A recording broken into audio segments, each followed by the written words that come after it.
everybody, and welcome back. Today is October 31st, and happy Halloween.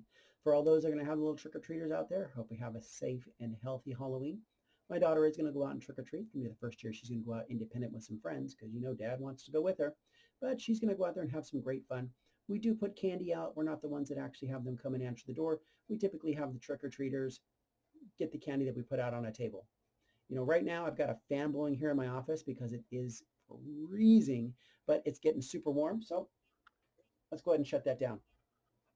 So from the comments we got yesterday, I've got a lot of people asking questions about the home buying process. With the home buying process, a little more involved. It's the most involved process there is for a real estate agent. We typically have home buyers that are first-time home buyers. They don't quite understand the process and they need a lot of help and direction. And that's what your agent is there for. They're there to help and guide you through the process. So ultimately you can find that dream home that you're looking for.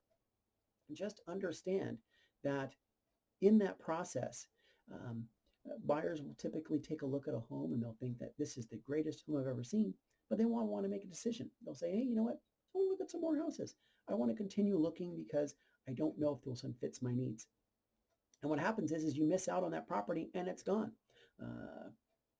Have an example of a buyer who had actually been looking for quite a while, actually. This buyer had been looking for probably 3-4 months and came across a property and really loved it. Said, oh my goodness, this is the property, has everything that we need, has the right backyard and the right bedroom, bathroom, square footage, size of rooms, has everything, neighborhood. And they said, we want to look at a couple more houses on the weekend, but we're not available during the week. Now understand that agents work same hours you do, typically a little earlier, 8 to 6, Monday through Sunday really is what we work. We work every day of the week. But they're like, oh, well, I'm working during the week. I can't look at it until 7 o'clock at night. It's dark. It's not a good viewing time. Or I can't look at it till the weekend. I understand that. We're working the same hours. But if it is that right property, you don't want to wait and think that, I can't look at it at lunch because it can be gone. So these particular buyers, they found this home, they loved it. And as we'd gone through the process, they knew what they were looking for, and this met all their needs. But they couldn't get in. We couldn't meet to write the offer. And so they wanted to wait till the weekend.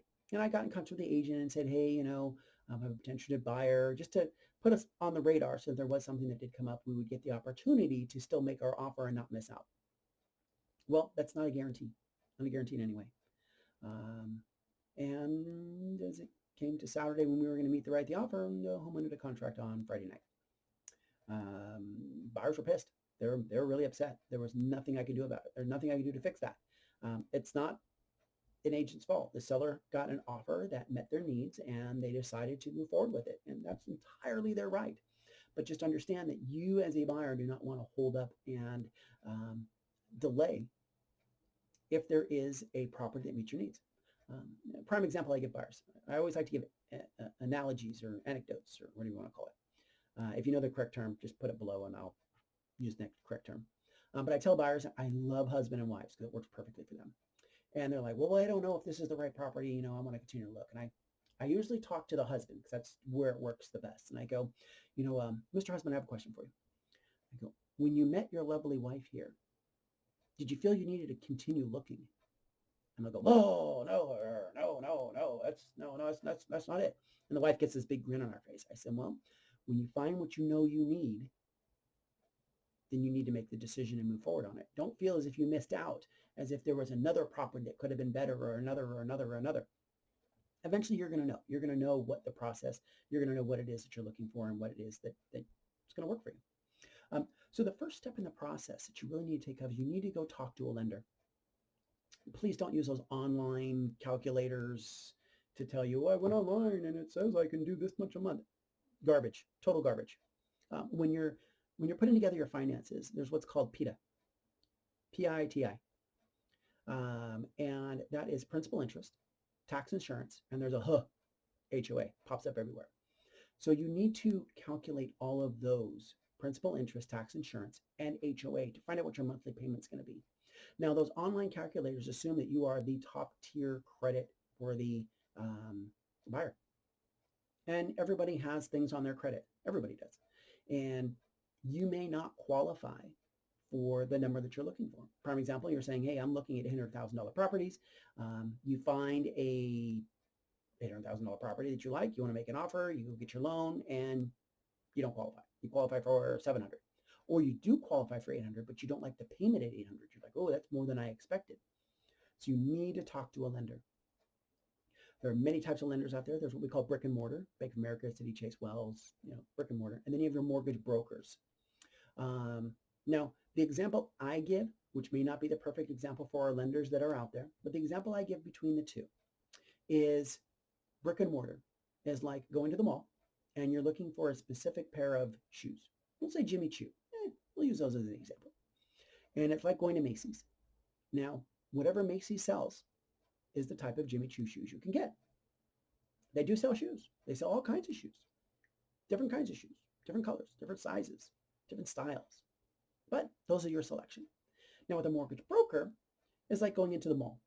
Go into the mall, go find a pair of shoes. They both have shoes.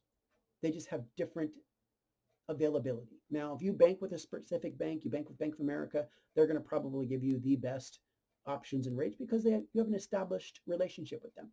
So definitely talk to your bank. But I always recommend you talk to more than one. Talk to two. There are agents out there that are lenders and real estate agents. I am not a fan of that. I cannot do lending and real estate. There's just too many pieces, too many variables involved. I only handle real estate. I will refer you to a lender. I have specific lenders that I work with, and I refer them out. Now, if you decide to use an online lender, you can do that. Just understand that an online lender is not here in our market. The agent and the lender need to work very closely together to make sure that you are moving forward between appraisals and loan contingencies and everything associated with that. If it's an online lender, as an agent, we do not have a relationship with them. We cannot get them on the phone. Typically, we usually get an 800 number, which they in the Midwest and they're gone, or they don't know who we are and they won't talk to us.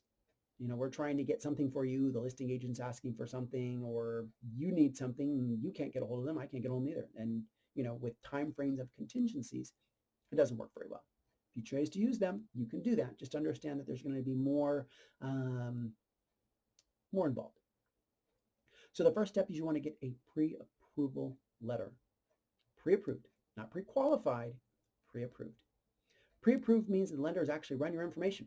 They pulled your credit and they've looked at you filled out a loan application and tax returns, bank statements, all of that. They've gone through it and they've said, okay, you are pre-approved. What is a pre-qualification letter? Pre-qualification letter is an IOU. It's not worth anything. I can write a pre-qual letter saying, oh, you know what? You look great. You have a great smile. You pre-qualify for $1 million. Doesn't mean anything. It's a verbal. It's back in the day before the foreclosure market. It's a stated. You state your income and I'll state what you qualify for. No pre-qualification. It's all pre-approval. Alrighty. If you have any other questions on that, I'll go more into depth in the buying process tomorrow. I'll be more than happy to answer your questions. Just remember, I'm always here to answer. Feel free to click below, and I'll talk to you tomorrow. Take care.